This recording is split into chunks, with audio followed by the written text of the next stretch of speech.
భర్త పట్టించుకోవట్లేదని, భార్య పట్టించుకోవట్లేదని, ఫ్రెండ్స్ మాట్లాడట్లేదని.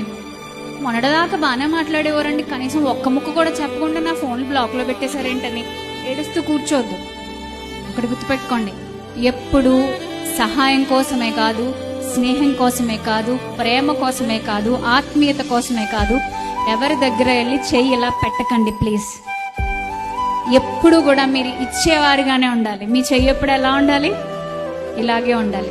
అది డబ్బులే కాదు, ప్రేమ, ఆత్మీయత, స్నేహము, ఆతిథ్యము, ఆదరణ, మరి ఏదైనా కానివ్వండి, విశ్వాసులుగా దేవుడు మనకు నేర్పిస్తున్న గొప్ప సంగతి.